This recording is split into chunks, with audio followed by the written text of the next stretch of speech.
Assalamualaikum warahmatullahi wabarakatuh. Perkenalkan, saya Ahmad Badawi dari Perhubungan Lantik MI Marit Satu Bagraji. Yang akan saya sampaikan, yang pertama, saya tadi sangat terenyuh ketika robotnya ini, dengarnya ini sisa-sisa bebas. Mungkin dari sekian banyaknya ada di sini. Tidak ada. Kalau waktu saya kecil paling kebutuhan sisa berkat atau makan yang pakai minyak jelantah itu untuk lihat. Waktu hari ini saya ulangi itu keyakinan kita. Saya terenyuh dan yang perlu saya tanyakan pada kalau mau pakai Asep Sedudin berkaitan dengan tadi kiat-kiat suksesnya.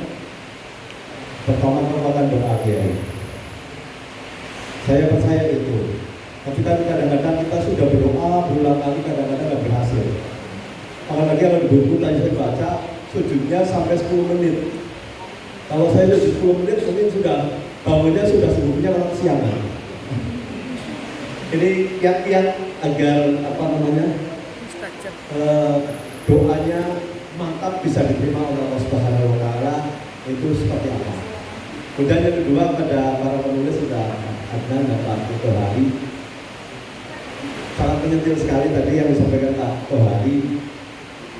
Tidak akan percaya dengan titel yang berderet-deret kalau belum punya tulisan punya buku.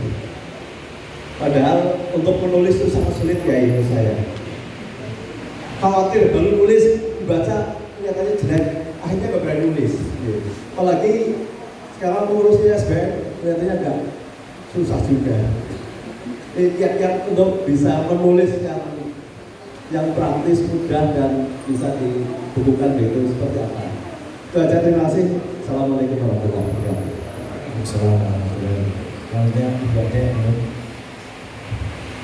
Assalamualaikum warahmatullahi wabarakatuh. Perkenalkan, saya Adi Kristanti Wudistani, dosen di Prodi Pendidikan Bahasa Inggris UIN Purwokerto. Luar biasa sekali, apresiasi yang sangat luar biasa untuk seluruh narasumber pada malam hari ini. Tepuk tangan untuk narasumber. Yang ingin saya konfirmasi dan tanyakan kepada Prof. Asep, tadi sangat menarik sekali bagaimana meningkatkan kualitas dengan education. Nah, dengan pendidikan itu beberapa aspek yang ingin saya tanyakan, yaitu tadi ada akhlakul karimah dan ada tanggung jawab seni dalam pendidikan. Nah, ini mungkin bagaimana menyamakan persepsi pendidik, ya di sini ada guru dan juga dosen, bahwa ternyata ada tanggung jawab seni, minimal seni yang seperti apa yang harus menjadi concern para pendidik, karena ternyata ini sangat mempengaruhi terhadap kesensitifan hati dalam mendidik. Terus lagi ada akhlakul karimah tadi yang disampaikan oleh narasumber, keempatnya di mana sekarang ada era digital, lalu ada generasi dari generasi, dan itu sangat berpengaruh terhadap akhlakul karimah, di mana tadi ada digital juga akan mempengaruhi perilaku. Nah, bagaimana solusinya untuk generasi sekarang? Terima kasih. Wassalamualaikum warahmatullahi wabarakatuh. Ya, terima kasih untuk dibuatnya. Ada dua pertanyaan secara spesifik kepada Pak Kiai Asep dan Pak Ahmad Tohari. Pada Pak Kiai Asep pertama tentang kiat-kiat sukses agar doa mantap dan mustajab. Kepada Pak Kiai Tohari tentang kiat-kiat agar menulisnya bagus gitu ya. Terus Ibu Ade tentang menyamakan persepsi antara guru tentang akhlak dan seni yang bagaimana. Mungkin tambahan dari moderator Pak Kiai Asep, karena tadi Pak Kiai Asep sudah membuka tapi tidak ada yang bertanya ya. Mungkin bagaimana awal mula Pak Kiai Asep itu menjadi sukses, titik baliknya itu gimana? Dari yang tadi yang sulit kemudian menjadi sukses itu awal mulanya bagaimana ini? Kemudian kami semua mohon ijazah doanya Pak Kiai Asep pada dia jadi ini ada juga. Monggo Pak Kiai Asep. Begini Bapak dan Ibu sekalian, saya percaya sekali dengan doa. dan saya percaya dengan kaidah. Jadi misalnya وَمَنْ يَتَّقِ اللَّهَ يَجْعَلْ لَهُ مَخْرَجًا وَيَرْزُقْهُ مِنْ حَيْثُ لَا يَحْتَسِبُ وَمَنْ يَتَّقِ اللَّهَ يَجْعَلْ لَهُ مِنْ أَمْرِهِ يُسْرًا. Saya percaya sekali karena itu adalah sebagian daripada rukun iman. Itu adalah iman kepada Al-Quran. Kalau saya takut kepada Allah atas segala urusannya dan selalu memberikan jalan keluar dari setiap kesulitannya. Kalau hadis di dalam yang tidak berubah itu Bapak dan Ibu. Kaidah yang semacam itu menjadi pegangan saya. Jadi ya saya percaya dan banyak lagi pegangan yang lainnya yang berdasarkan referensi dari Al-Quran dan hadis yang banyak ini itu adalah merupakan bagian dari iman kita. Bagaimana iman kita kalau kemudian kita percaya itu di Bapak dan Ibu sekalian. Ketika upaya keras tidak bisa diwujudkan, bagaimana berupaya, bentuk upayanya itu saja tidak punya. Jadi Bapak dan Ibu sekalian, saya mengeluh ketika mohon maaf suatu saat saya mengajar HR-nya itu kalau sekarang 1 jam 10.000 lah kalau sekarang.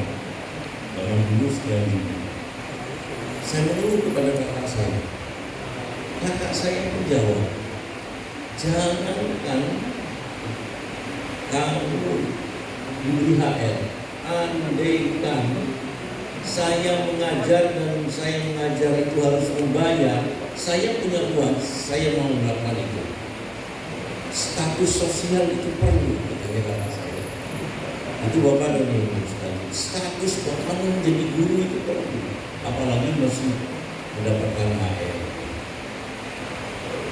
Dan karena ketika kita mendapatkan sebuah pekerjaan, kita bisa berkonsentrasi bekerja dengan sebaik-baiknya. Ketika kita sudah bekerja dengan sebaik-baiknya, Allah melihat kita. Dalam Al-Quran disebutkan Innallaha la yudhi'u ajra man ahsana amala. Allah tidak akan menyia-nyiakan pahalanya, balasannya orang yang ihsan dalam bekerja. Innallaha yuhibbul muhsinin wa sayajzillahu muhsinin wa sanajzil muhsinin. Saya Allah pasti memberikan balasan kepada orang yang melaksanakan tugasnya lebih sempurna daripada sekedar kewajibannya. Ya saat itu Bapak dan Ibu sekalian kemudian saya dinilai orang kemudian dan seterusnya. Nah Bapak dan Ibu sekalian yang memang ada kenapa awalnya kemudian saya ini jadi saya ini naik haji awalnya saya ini naik haji, tidak punya uang. Istri saya punya 5 juta, haji ongkosnya 7 juta, awalnya 5 juta. Akhirnya saya harus hutang kepada setiap orang sebanyak 9 juta kalau tidak salah saya, kemudian jumlahnya menjadi 14 juta dan berangkat bersama-sama. Sebab saya pikir kalau saya naik haji sendirian, maka bagaimana istri saya? Kalau istri saya harus naik haji, maka harus diangkatkan oleh saya dari mana uangnya. Jadi sudah sekalian saja berdua. Istri saya punya 5 juta, saya mencari hutang 9 juta. Setelah saya naik haji, itu saya berdoa, karena kan ada makom mustajab. Saya yakin dengan makom mustajab itu. Saya tidak tahu ada orang yakin dan tapi tahu hadisnya, tahu dasarnya. Misalnya berdoa di belakang makom Ibrahim. Hadisnya barang siapa yang tawaf 7 putaran kemudian sholat sunnah tawaf di belakang makom Ibrahim, kemudian dia berdoa maka dikabulkan doa. Di mizan di bawah talang emas, barang siapa yang berdoa di talang emas sama halnya dengan berdoa pintu surga. Ada multazam, tidak ada doa yang dipanjatkan di multajam kecuali dikabulkan. Ibnu Abbas mengatakan, setelah saya mendengar dari Nabi bahwa tidak ada doa yang dipanjatkan di multajam kecuali dikabulkan, maka semua doa saya setelah itu yang saya panjatkan di multajam semuanya dikabulkan. Di Hajar Aswad, barang siapa yang berdoa di Hajar Aswad akan diamini oleh ribuan malaikat. Yang begini-begini ini saya yakini dan saya laksanakan itu. Saya tidak rela saya pulang sebelum bisa berdoa di multajam. Kalau masih muda dulu, tidak rela kalau saya belum mencium Hajar Aswad, hanya untuk berdoa di Hajar Aswad. Bagaimana? Ya, doanya yang singkat. Ya Allah, terima ibadah kami, ampuni dosa-dosa kami, terima ibadah kami, ampunkan segala permohonan kami. Itu kaidah ya, itu ada kaidahnya. Ini Bapak dan Ibu sekalian. Dan kemudian saya menanyakan doa. Jadi ya doa yang saya andalkan. Kalau kerjaan kan tidak punya saat itu. Walaupun di awal-awal saya sudah berpikir orang itu kalau sekarang ya orang itu sudah punya uang 1 miliar kesananya gampang kan begitu. Itu berpikir begitu itu ada di saat-saat miskin itu Bapak dan Ibu sekalian. Nah, kemudian saya dalam Al-Quran disebutkan wasta'inu bis-sabri was-salat wasta'inu ala qudu'i hawaijikum bis-sabri ay bis-siyam was-salat dan salat hajat. Mintalah pertolongan kepada Allah untuk dikabulkannya hajat-hajat kamu dengan puasa dan salat hajat. Puasa tidak kuat. Walaupun dulu waktu kecil puasa 3 bulan berturut-turut saya Rajab, Sya'ban, puasa dibimbing oleh ibu saya. Kemudian Syawalnya juga. Tapi akhir tidak kuat. Yang bisa doa, sholat. Sholat ini Bapak dan Ibu sekalian, sholat hajat. Saya mencari sholat hajat kemana-mana. Buku mendapatkan petunjuk dari buku sholat hajat itu begini, saya laksanakan. Ternyata tidak berhasil, saya tinggalkan. Saya ganti dengan sholat hajat yang lain. Tidak berhasil, saya tinggalkan. Nah, kemudian satu saat saya di Padang Arafah, di Arafah ketika mau menunggu wukuf di tanggal 8, wukufnya tanggal 9. Di sana saya mentolaah, kemudian saya menemukan dalam kitab Ihya Ulumuddin minat doa allati la yuraddu. Sedang saya kepingin mencari sholat hajat yang mustajab, tahu-tahu saya menemukan itu. Babnya babun nawafil, bab tentang sholat-sholat sunnah. Kemudian menemukan minat doa allati la yuraddu, doa yang tidak akan pernah ditolak oleh Allah. Nah, Imam Ghazali menyebutkan maksud. Dalam pemahaman saya kalau maksud setidaknya di zaman sahabat dulu pernah dilaksanakan. Terakhir dari penjelasannya Imam Ghazali, la tu'allimuha lisufahaikum wa yata'awanuna biha 'alal ma'siyati. Jangan diajarkan kepada sembarang orang, takut digunakan maksiat. Ini kesannya luar biasa istijabahnya doa ini. Itu saya laksanakan, saya gunakan. Dikabulkan, karena dikabulkan. Kemudian Bapak dan Ibu sekalian, akhirnya di pesantren saya menjadi kewajiban untuk melaksanakan sholat hajat ini berupa sholat malam. Diakhiri dengan sholat witir 1 jam sebelum subuh, 12 rakaat, 2 rakaat salam. Setiap rakaat bacaan yang dibaca Fatihah sekali, ayat kursi sekali, surat Al-Ikhlas sekali, 2 rakaat salam, sampai dengan salam yang ke-6. Setelah salam yang ke-6, sujud. Sebelum memanjatkan doa, membaca bacaan yang ini saya ijazahkan monggo, ada di dalam halaman terakhir oleh Mas ditulis.